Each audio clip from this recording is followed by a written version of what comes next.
ওয়া আমানা আমাদেরকে ঈমান আনতে হবে, সচ্চা ঈমানদার আমাদেরকে হতে হবে। ও বন্ধু, আমাদেরকে ও ঈমান আনতে হবে যে ঈমান দুনিয়ার লোভে আমাদেরকে কখনো পরাজিত করতে না পারে, দুনিয়ার লোভে আমাদেরকে ঈমান থেকে বহিষ্কৃত করতে না পারে। ও বন্ধু, কোনো লোভ লালসায় কোনো কিছু যেন আমাদেরকে ঈমান থেকে এক চুল পর্যন্ত লড়াতে না পারে, এমন ঈমান যদি আমরা আনতে পারি বন্ধু, তাহলে আল্লাহ তাআলা আমাদের অপরাধগুলো ক্ষমা করে দিবেন। ও বন্ধু, একটা দৃষ্টান্ত মনে পড়ে গেল। আল্লাহ রাসূল সাল্লাল্লাহু আলাইহি সাল্লামের একজন সাহাবা, নাম ছিল আব্দুল্লাহ ইবনে হুযায়ফা। নাম কি? আব্দুল্লাহ ইবনে হুযায়ফা। ও বন্ধু, ওমর রাদিয়াল্লাহু তাআলা আনহুর জামানায় রোমের সাথে সরাসরি যুদ্ধ শুরু হয়ে গেল।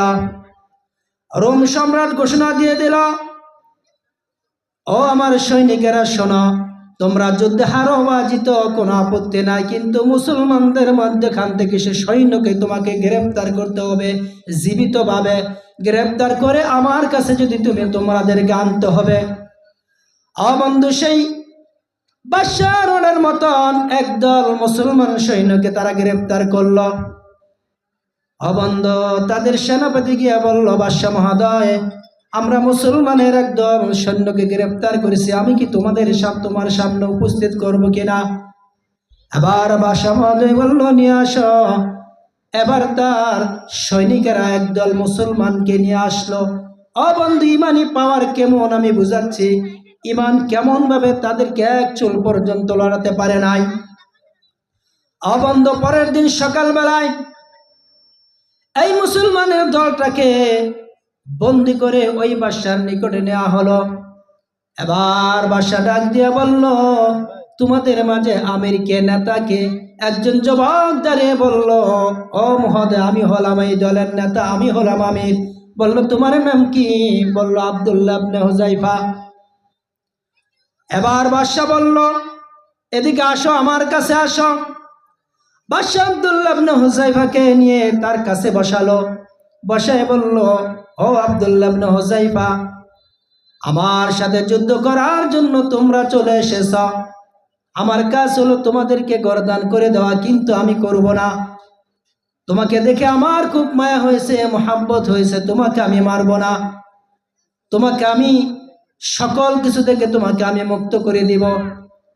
তুমি যদি শুধু আমার খ্রিস্টান ধর্মটা গ্রহণ করো, আমার খ্রিস্টান ধর্ম গ্রহণ করালে তোমাকে আমি মুক্ত করে দিব, তোমার সাথে যত মুসলমান সবাইকে আমি মুক্ত করে দিব। শুধু একটি শর্ত, সেটা হলো তোমাকে খ্রিস্টান হতে হবে। আর তুমি যদি খ্রিস্টান হয়ে যাও, তাহলে তোমার মুসলমান ধর্মের মাঝে তোমাকে দাম দেখ আর না দেখ, আমি আমার রাজ্য থেকে তোমাকে অর্ধেক লিখে দিয়ে দিব। আব্দুল্লাহ ইবনে হুযায়ফা খেপে গেল, দাঁড়িয়ে বলল, কি বলতেছ তুমি? তোমার রাজ্য কেন? সারা পৃথিবী যদি তুমি আমাকে লিখে দাও, তাহলে আমি আমার ঈমান থেকে এক চুল পর্যন্ত আমি পিছপা হব না। আল্লাহু আকবার বলেন। ঈমানি পাওয়ার কেমন! এবার বাদশা খুব খেপে গেল, অন্দর মহলে চলে গেল, গিয়ে বলল, এই লোকটাকে গ্রেফতার করো, জেলখানার ভিতরে বন্দি করো। খাবার দেওয়া যাবে না, কোনো কিছু দেওয়া যাবে না। ঘরের ভিতরে একটা ডাক্তার নিযুক্ত করে দিয়েছেন। বললেন, ও ডাক্তার, যখনই আব্দুল্লাহ ইবনে হুযায়ফা অসুস্থ হয়ে যাও, আমাকে তুমি খবর দিয়ে দিও। এভাবে একদিন, 2 দিন, 1 সপ্তাহ চলে গেল। 1 সপ্তাহ পরে ডাক্তার দেখলেন আব্দুল্লাহ ইবনে হুযায়ফা দুর্বল হয়ে গেছে শারীরিকভাবে। গিয়ে বললেন, বাদশা, আব্দুল্লাহ ইবনে হুযায়ফা দুর্বল হয়ে গেছে, খাবার নাই, পানি নাই, কিছু নাই, সে কারণে। এবার বাদশা বলল, যাও আব্দুল্লাহ ইবনে হুযায়ফার জন্য খাবার নিয়ে যাও। তো খাবার নিবা শুকরের গোশত আর মদ মিশানো পানি। নাউজুবিল্লাহ বলে। তার মানেটা হলো একজন ইমানদারকে শারীরিকভাবে দুর্বল করেছে। বাদশা ভেবেছে যে ইমানি ভাবে দুর্বল হয় নাই, যদি তাদেরকে শুকরের গোশত খাওয়াইতে পারি, মদের পানি খাওয়াইতে পারি, তাহলে ইমানি ভাবে দুর্বল হয়ে যাবে। আর যদি তাকে আমি দুর্বল করতে পারি, তাহলে আমার আয়াতনা তার জন্য সহজ হয়ে যাবে। বন্ধুনিয়া খাবার দেওয়া হলো শুকরের গোশত এবং মদ মিশানো পানি। একটু চিন্তা করে দেখেন, যদি আমরা হতাম 1 সপ্তাহ কোনো খানা পিনা নাই, কোনো পানি নাই, ক্ষুধার্ত অবস্থায় খাবার দিলে আমরা সব খেয়ে ফেলতাম, ঠিক কিনা?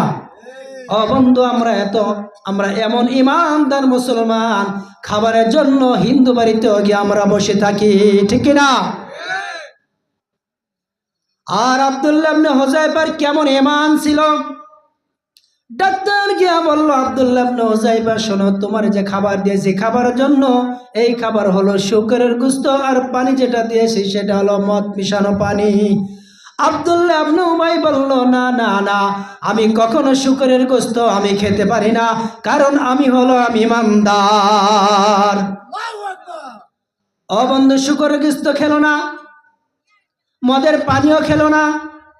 এবার বাদশা মনে মনে ভাবলো, আহারে, শারীরিকভাবে দুর্বল করলাম, সে দুর্বল হলো না, ক্ষুধার্ত অবস্থায় খাবার দিলাম কিন্তু খেলো না। এবার উজিরকে বলল, উজির, আব্দুল্লাহ ইবনে উবাইকে আমার কাছে নিয়ে আসো, ব্যাপারটা কি, কেন সে এত ইমানের উপরে বলিয়ান হয়ে আছে? এবার আব্দুল্লাহ ইবনে হুযায়ফাকে নিয়ে আসলো।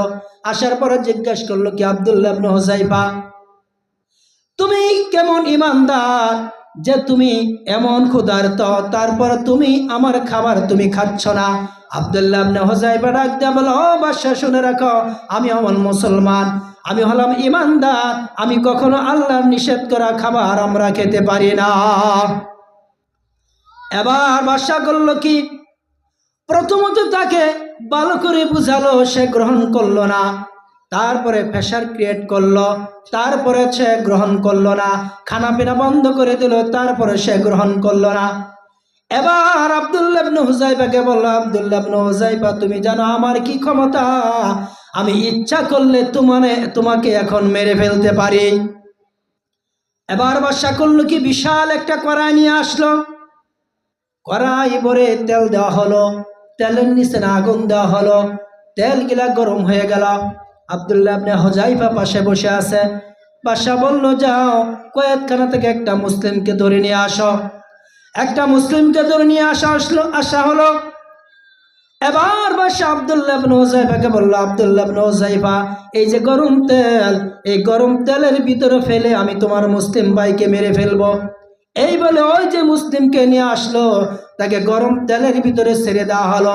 ছেড়ে দেওয়ার সাথে সাথে মুসলিম শাহাদাতের সুধা পান করলো, আর তার গা থেকে গোশতগুলা আলাদা হয়ে গেল, হাড্ডিগুলা বেশি উঠলো। আব্দুল্লাহ ইবনে তারপরও ঈমান থেকে এক চুল পর্যন্ত সরলেন না। এবার বাদশা বলল, আব্দুল্লাহ, দেখো, আমিও তোমাকে এভাবে তেলে ফেলে তোমার জীবন হরণ করবে, এখনো সময় আছে, তুমি তোমার ধর্ম ছেড়ে আমার খ্রিস্টান ধর্ম গ্রহণ করো।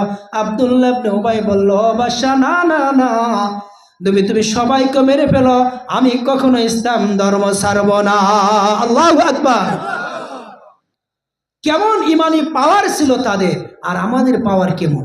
আমাদেরকে দাওয়াত দেওয়ার আগে গিয়ে তাদের পূজাতে বসে থাকি খাওয়ার জন্য। আমাকে একদিন এক লোক বলল, হুজুর, আমরা 21 মণ চালের ভাত রাঁধছি শুধু মুসলমানদেরকে খাওয়ানোর জন্য। নাউজুবিল্লাহ বলেন। আর আব্দুল্লাহ ইবনে হুযায়ফা ক্ষুধার্ত, তারপর খাচ্ছে না, কারণ ঈমান ছিল পাকা, আর আমাদের ঈমান হলো কাঁচা। এবার বাদশা করলো কি, তার উজিরকে বলল, যে আরেকটা মুসলিমকে তুমি কয়েদখানা থেকে নিয়ে আসো। এবার আরেকটা মুসলিমকে কয়েদখানা থেকে নিয়ে আসা হলো। আব্দুল্লাহ ইবনে হুযায়ফার সামনে, ও বন্ধু, ওই মুসলিমটাকে তেলের উপরে ছেড়ে দেওয়া হলো। ছেড়ে দেওয়ার সাথে সাথে ওই মুসলিমটা শাহাদাতের সুধা পান করলো, আর গা থেকে গোশতগুলা আলাদা হয়ে গেল, হাড্ডিগুলা তেলের উপরে ভেসে গেল। এবার বাদশা আব্দুল্লাহ ইবনে হুযায়ফাকে ডাক দিয়ে বলল, আব্দুল্লাহ ইবনে হুযায়ফা, এখনো সময় আছে, এখনো সময় আছে, তুমি তোমার ধর্ম ছেড়ে একমাত্র খ্রিস্টান ধর্ম যদি ত্যাগ করো, খ্রিস্টান ধর্ম যদি তুমি গ্রহণ করো, তাহলে কেবল তোমাকে বাঁচা সম্ভব হবে। এবার আব্দুল্লাহ ইবনে হুযায়ফাকে